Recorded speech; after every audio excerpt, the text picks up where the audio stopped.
Welcome to our channel, ladies and gentlemen. A quick request: if you are watching our channel for the first time, please take a second or two and subscribe to our channel. Click the notification bell so that if you love our videos, YouTube will automatically notify you whenever we do a video like this.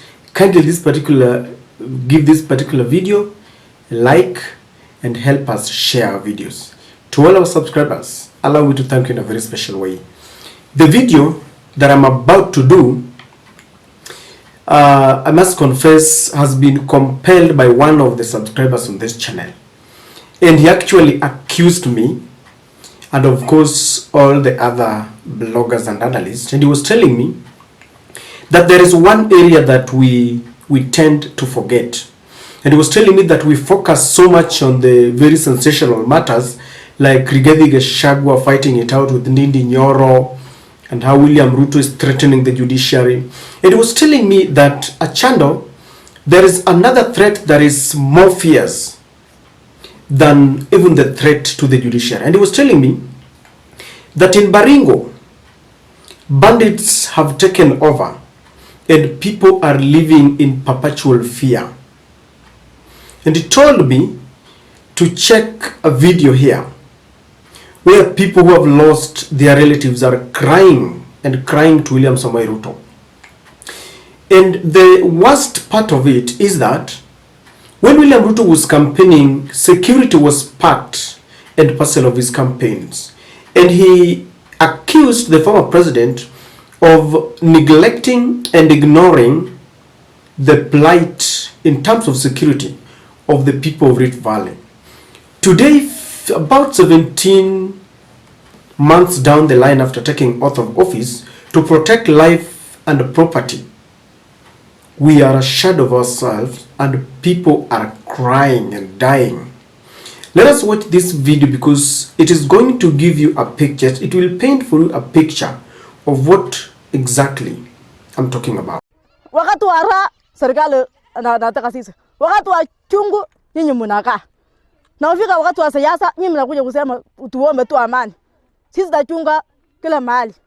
Nyinyi muende nyumbani. Na nyinyi mnaenda kukaa kwa starehe Nairobi, nyinyi mnaenda fika story yenu mnakula. Na watu wetu nalala msituni.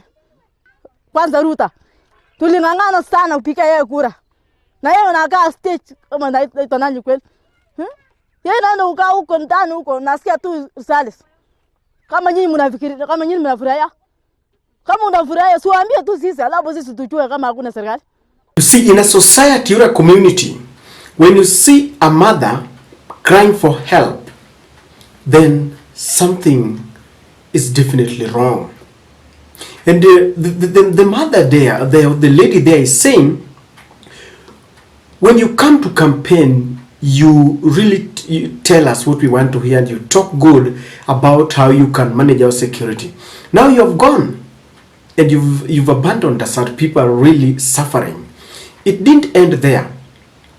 There is this shocking video of how raging bandits went for a teacher and they killed a deputy head teacher of one of the schools. And I was wondering, people fear, going to those war-torn areas, obviously because of the reasons that you understand. But even the very few who are there are being killed. Take a look at this too.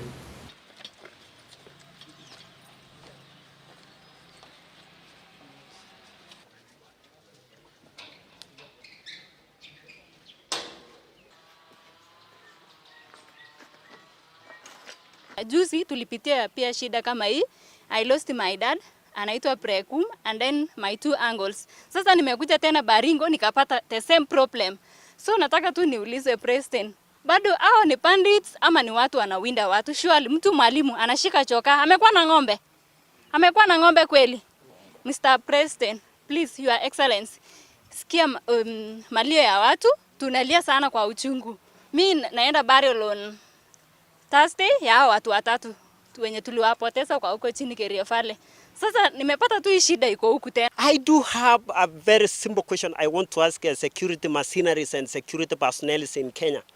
It's something which happened at around 8 o'clock in the morning. How shameful is it? Like, it is something known, their location, and the security machineries are still silent until the following day, from date 9 to date 14 again, when the same incident happened yesterday. It is too shameful we have this kind of security in Baringo. Leo nimeamka nikiwa nasikitika sana ya kwamba tumepoteza mwalimu ambaye alikuwa anafundisha shule ya Chemoe, na si kupoteza tu kwa ajali ama ugonjwa, ni kwa tundu ya bunduki. Na leo tunaposimama hapa, Wakenya wengine wako makanisani, rais ako Iten kwa maombi ya shukurani. Sisi tuko kwa mochari tukilia, tuko na watu 7 sasa wako kwa mochari. Watu 7, na si ya ward, ni ya village moja. Village moja inaitwa Chemoe, watu 7 wako hapa mochari. Now, Your Excellency, if this is going to continue like this, Your Excellency, watu hawatakuwa naona maana tena ya kusema tuko kwa serikali ya William Samoei Ruto. Personally, I am ashamed to lose people every day, to lose professionals every day, to lose young people every day.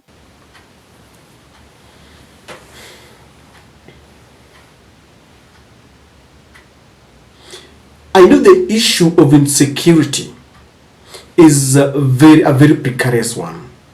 And I know that people have got faith in Honorable Kithure Kindiki. I remember when people voted, they gave most ministers a D as a grade in terms of their performance. But Kithure Kindiki won their faith because he does not play much politics. Even now, people are talking about judiciary. You only see, you know, most of Kenya Kwanza talk, but Kithure Kindiki is quiet.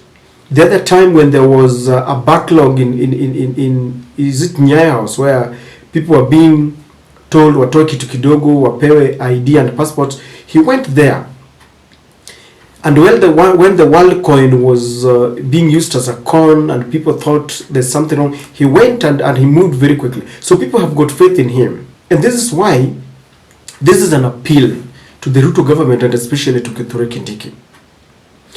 It is very sad when we see the policemen being misused to throw tear gas, to disperse people celebrating Raila's birthday, and then they are aiming at the Kisii governor. They want to kill the Kisii governor. Then the other day, they were on Raila's rally. They were trying to disperse that rally. The police is being charged at Azimio rallies and Azimio events. While they are doing this, in Baringo, they are supposed to be in Baringo and all the other places that are vulnerable and prone to bandits. And you can imagine what exactly is going through some of our people here when they see the police being misused in areas and in events and exercises that don't mean anything. Let me ask you, if you're in the shoes of that mama,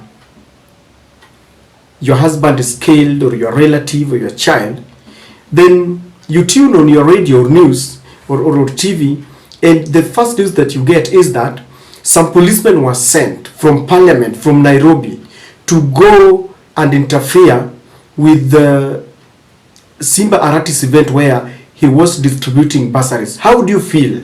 The same police that is being used could be, you know, based in Baringo, where you are or wherever you are, not only Baringo, to prevent these bandits. And that's why I'm saying that we don't want to exaggerate about insecurity, but the manner in which the government is handling our police is one thing. If they had placed the police in the right place, trying to man that area and they are overwhelmed, we would side with them and we would say the police is trying. But when they are, you know, doing the opposite of what is expected, then we need to call them out. We do hear that plans are underway to take our police, 1,000 of them, to Haiti. What if you took 1,000 policemen and you base them where we have these prone areas, don't you think it can change? It can change a situation.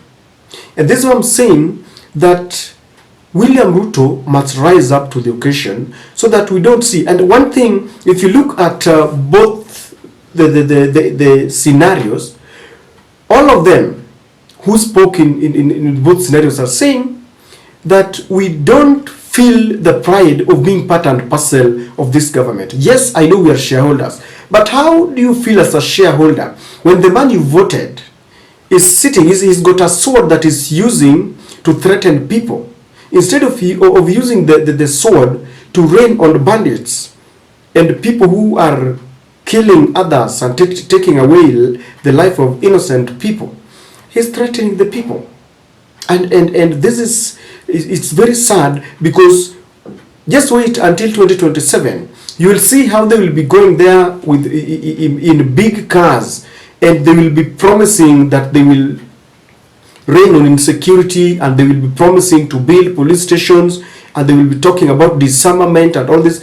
Why can't they do it now? Because it seems it is being used as a political tool.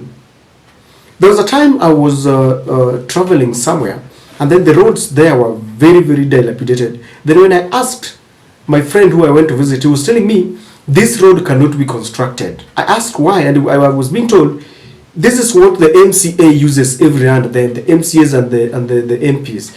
This one is left. Every election year, they will come here and tell us tutarekebisha, tutajenga hii barabara. It is the same thing with our security. It is not being resolved because it is used as a political tool. One of the responsibilities of the government is to protect lives and property. During the demonstrations, Rigathi Gachagua and William Ruto kept on saying that the Azimio were being killed because they were causing chaos and they were disturbing people's businesses, and they affirmed that one of their responsibilities is to protect lives and property. Why can't we protect the lives of these people who are dying? And I know it is a very deep conversation. I know you will tell me that the local leaders connive to do this, but the man with the sword is William Ruto. With all the explanations that you are giving me, the local leaders, proliferation of guns within the borders. I mean, I'm also being told that some communities are being told leteni bunduki na wengine wanaachwa nazo. That it's a big and a very wide conversation. But we consider all this in one basket. There must be a solution, because we don't like it when our ladies and mothers and women are crying about as if they're not part and parcel of this country. And with this, ladies and gentlemen, we need to look at this, because this is another area that William Ruto has failed. He has failed on the economy. He has failed to protect our constitution. He has failed now to protect lives and properties. He's only excelling in threats, excelling in forcing down the throat of people, things that only benefit him. The housing levy, I understand that is getting some big chunk of money there when he imports the wires and hizo machuma. So it has failed, ladies and gentlemen. Let us call it out as it is. If things are not done the right way, if a miracle will not work, then we are going to lose more lives. The economy is going to deteriorate. I mean, it is going to be chaos.